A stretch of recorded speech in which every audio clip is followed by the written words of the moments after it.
First of all we will discuss about the rate. What is the rate of the twin pregnancy.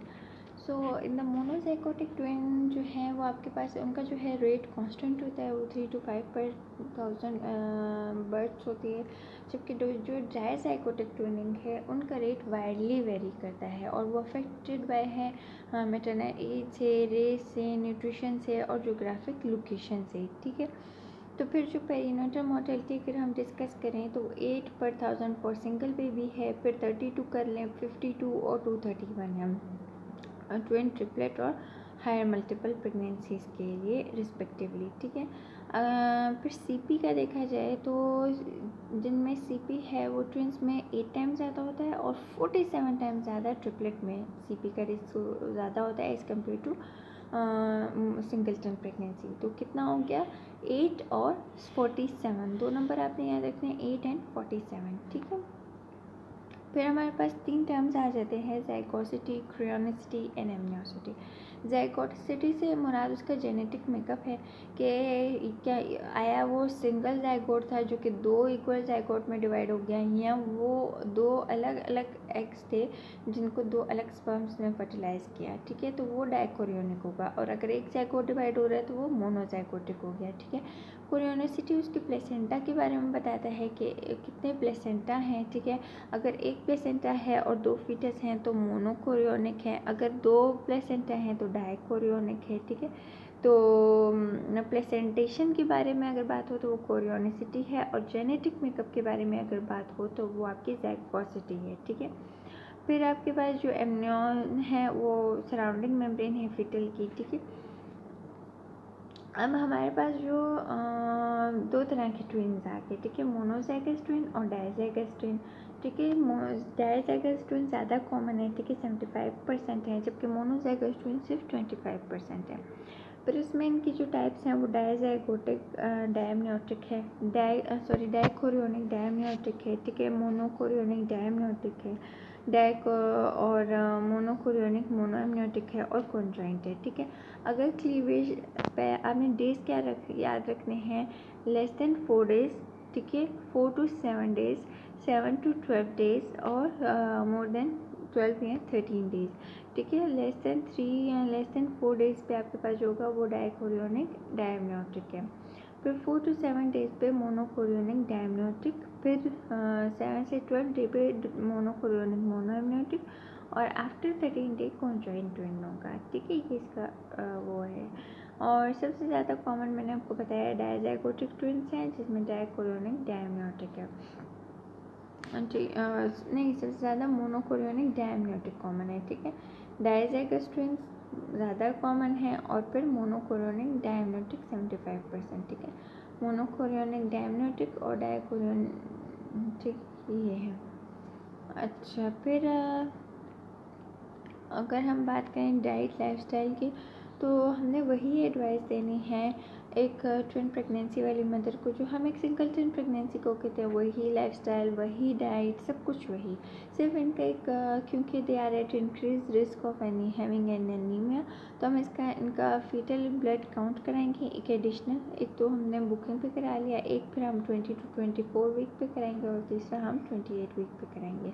और 20 to 24 week पे जो कराया उस पर फिर देखेंगे कि अगर एनीमिया है तो फिर आयरन सप्लीमेंटेशन स्टार्ट कर देंगे. ठीक है. ये हम रूटीनली आयरन हर किसी को नहीं दे रहे. ठीक है. Iron with folic acid. Antenatal जो है केयर, इसमें एंटीनेटल अपॉइंटमेंट्स हैं, ये इतनी ज़्यादा इम्पोर्टेंट नहीं है, ये हम याद नहीं कर रहे. ठीक है. फिर हमारे पास आगे ट्रिपलेट्स के बारे में बात कर लेते हैं. ट्रिपलेट्स में जो है सिंड्रोम्स का रिस्क भी ज़्यादा होता है, जैसे कि डाउन सिंड्रोम, एडवर्ड सिंड्रोम या पार्टू सिंड्रोम, और फॉल्स पॉजिटिव रेट भी ज़्यादा होता है स्क्रीनिंग का ट्रिपलेट्स में. ठीक है. फिर हमने इनको फीटल मेडिकल सेंटर रेफ़र करना होता है, और क्वाड्रुपल टेस्ट जो है हम इसमें नहीं करते हैं ट्रिपलेट में. याद रखें, आप सिर्फ कंबाइन टेस्ट करते हैं, क्वाड्रुपल टेस्ट नहीं करते हैं. ठीक है. रिस्क भी ज़्यादा है, फॉल्स पॉजिटिव रेट भी ज़्यादा है, और जो है FMU भी रेफ़र करना है. ठीक है. फिर जो ट्विन या ट्रिपलेट प्रेगनेंसीज हैं उसमें अगर आप एनॉमली स्कैन करते हैं तो वो तकरीबन 45 मिनट का करना है, और अगर ग्रोथ स्कैन करते हैं तो आपने तकरीबन 30 मिनट का करना है। आइदर आप ट्विन प्रेगनेंसी के कर रहे हैं या ट्रिपलेट प्रेगनेंसी के लिए कर रहे हैं, ठीक है। फिर मैंने आपको कहा कि ट्रिपलेट प्रेगनेंसी है और आपने उसे रेफ़र करना है FMU। तो इसके अलावा आपने किस किस को, जिसमें भी प्रेगनेंसीज हों जिसमें आपके पास शेयर्ड एमनियन हों, जैसे कि डायकोरियोनिक डायम्नियोटिक होगी, मोनोकोरियोनिक मोनोएमनियोटिक होगी, मोनोकोरियोनिक डायम्नियोटिक होगी, ठीक है। इन सब में जो है आपने रेफ़र करना है। इसके अलावा 5 अलग हैं वो सारी कॉम्प्लिकेशंस जो कि मोनोकोरियोनिक ट्विन प्रेगनेंसी की होती हैं, जैसे कि twin twin transfusion syndrome, TAPS, TRAP और small for gestational retardation, IUD, तो 5 ही होगी, ठीक है। फीटल एनॉमली, स्ट्रक्चरल क्रोमोसोमल और डिस्कॉर्डेंट फीटल डेथ, ठीक है। फीटल की स्ट्रक्चर एनॉमली होगी और उसका कोई भी डिस्कॉर्डेंट फीटल डेथ होगी, ठीक है। तो इन 7 कंडीशंस में हमने FMU रेफ़र कर देना है, ठीक है। अच्छा, प्री टर्म लेबर में अगर कोई वीमेन आ जाती है हैविंग अ ट्विन और ट्रिपलेट प्रेगनेंसी, तो आपने उसे ABCD नहीं देना, ठीक है। ए से क्या है, अरेबियन पेसेरी, बेड रेस्ट, ओरल टोकोलिटिक्स और सर्कलाज, ये नहीं ऑफ़र करना ट्विन प्रेगनेंसी में, ये ऑफ़र नहीं करना है, ठीक है ना। तो ठीक है। और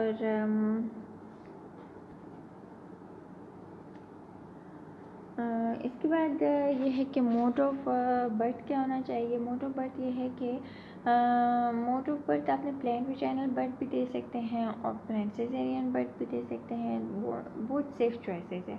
लेकिन डिपेंड किस पे करता है, डिपेंड ये करता है कि 32 वीक्स तक उसकी जो प्रेगनेंसी है वो अनकॉम्प्लिकेटेड और सेफ़ रही है, जो पहला बेबी है वो केफेलिक है और कोई डिस्कॉर्डेंस नहीं है ट्विंस में, ठीक है।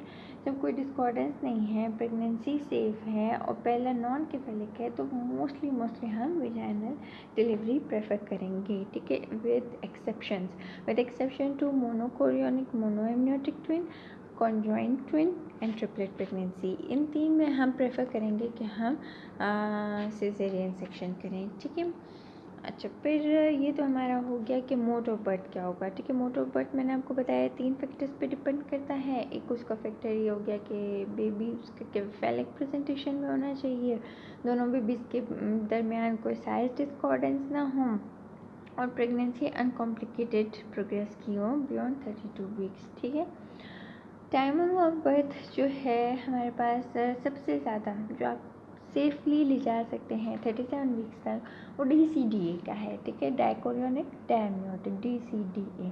फिर MCDA है जिसको आप 36 वीक्स तक ले जा सकते हैं, MCDA, ठीक है। फिर ट्रिपलेट्स हैं, ट्राइकोरियोनिक ट्राइएमनियोटिक, ठीक है, उसे आप 35 वीक तक ले जा सकते हैं। जबकि मोनोकोरियोनिक मोनोएमनियोटिक MCMA को सबसे पहले डिलीवर करना है 32 to 33 + 6 वीक्स पे, ठीक है। आपने ये भी मैं उसको बताना है कि अगर ट्विन प्रेगनेंसी है तो ट्विन प्रेगनेंसी 37 वीक से पहले भी डिलीवर हो सकती है और इसके 60% चांसेस हैं, और ट्रिपलेट प्रेगनेंसी है तो वो 35 वीक से भी पहले डिलीवर हो सकती है और इसके 75% चांसेस हैं, ठीक है।